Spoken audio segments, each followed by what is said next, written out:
النهارده هنعمل مع بعض كفتة فراخ اقتصادية جدا، بتعمل كمية كبيرة جدا، مقرمشة كده من بره وطعمها حلو.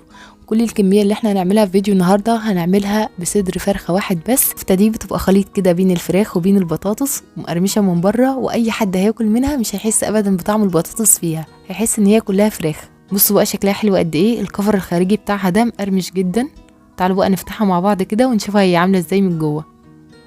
بما ان بقى الاسعار غاليه الفتره دي، فهحاول اعمل لكم كده شويه اكلات اقتصاديه. مش هطول عليكم كتير، بس قبل ما نبدا فيديو النهارده، لو اول مره تشوفوني ما تنسوش تشتركوا في القناه وتحطوا لايك للفيديو. تعالوا على طول نشوف الطريقه والمقادير. هنحتاج اول حاجه حبايتين من البطاطس، حجمهم متوسط، وزنهم حوالي 400 جرام، يعني اقل من نص كيلو بشويه. هناخد البطاطس بتاعتنا وهنغسلها كويس جدا، وبعدين هنسلقها بالقشر بتاعها سوا كامل. بعد ما بنسلقهم بقى سوا كامل، بنبدأ نهرسهم بالشوكة ناعم جدا او بهرسة البطاطس، احنا مش عايزين فيهم اي كتل خالص.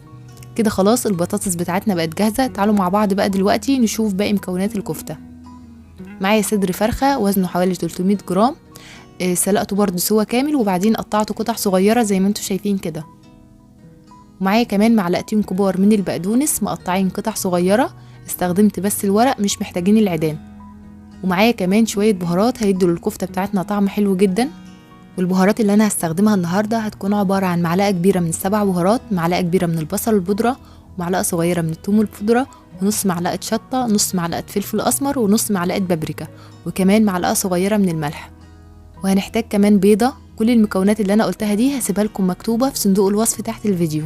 دلوقتي هنبدا نخلط المكونات بتاعتنا على بعض. هنجهز بقى البطاطس المهروسه، وهنحط عليها صدر فرخه مسلوق ومتقطع قطع صغيره، وهنحط عليها كمان معلقتين كبار من البقدونس مقطعين قطع صغيرة، وبيضة، وهنحط عليها البهارات اللي احنا قلنا عليها في الأول.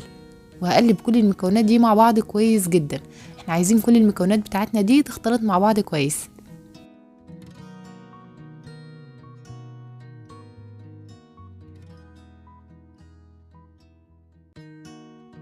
كده خلاص الكفتة بتاعتنا بقت جاهزة، ما خدتش مننا أي وقت خالص، وكمان سهلة وسريعة جدا. هنبدأ بقى نشكلها على طول، مش هندخلها التلاجة ولا أي حاجة، لا هنبدأ نشكلها على طول. في الاول كده هنبل ايدينا كويس جدا بالزيت، وهنبدا نشكل الكفته بتاعتنا. هناخد قطعه من عجينه الكفته وهنعملها كده على شكل كوره، وبعدين هنضغط عليها بايدينا ونسوي الجوانب بتاعتها بالشكل ده.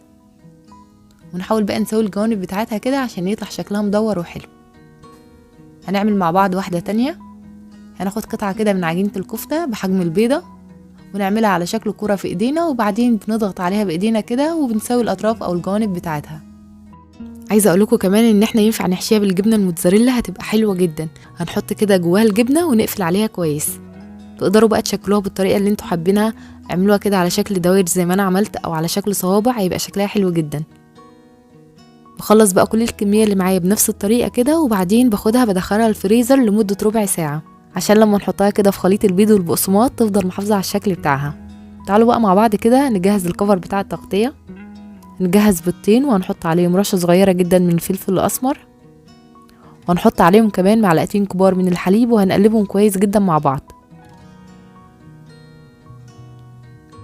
هنجهز كمان كده طبق فيه دقيق وطبق فيه بقسماط كريسبي، ولو مش متوفر بقسماط كريسبي نقدر نستخدم البقسماط الناعم، هينفع وهيبقى حلو جدا.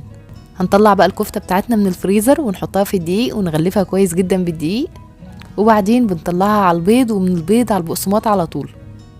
نغلفها بقى كويس جدا بالبقسماط كده، ونحاول نسوي الجوانب بتاعتها. عايزه اقول لكم كمان ان الكفته دي بتعمل كميه كبيره جدا ما شاء الله، من صدر فرخه واحد عملت كل الكميه اللي انتوا شفتوها معايا دي. نعمل مع بعض واحده تانية كده، بنحط الكفته بتاعتنا في الدقيق، وبعدين بنطلعها على البيض، ومن البيض على البقسماط. نحاول بقى نظبطها كده ونسوي الجوانب بتاعتها.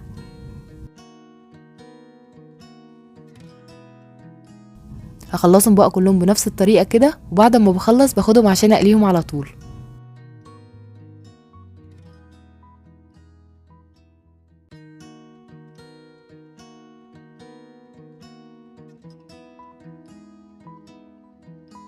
في طاسة على النار فيها زيت سخن وغزير، بنبدأ نقلي الكفتة بتاعتنا، والنار بتاعتنا هتكون شغالة على درجة حرارة متوسطة.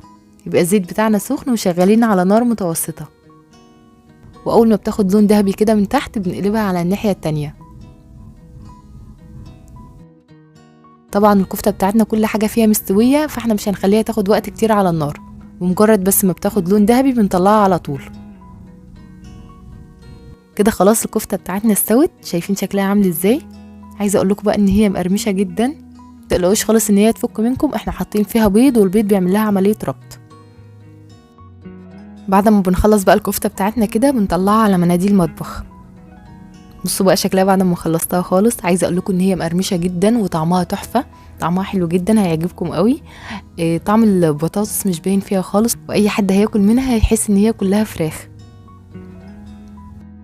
جربوها بنفس الطريقه دي وانا متاكده ان هي هتعجبكم جدا. هسيب لكم كل مكونات وصفه النهارده مكتوبه في صندوق الوصف تحت الفيديو.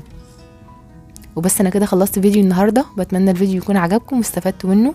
لو انتوا اول مره بتشوفوني ما تنسوش تشتركوا في القناه وتحطوا لايك للفيديو، واشوفكم على خير ان شاء الله في فيديو جديد.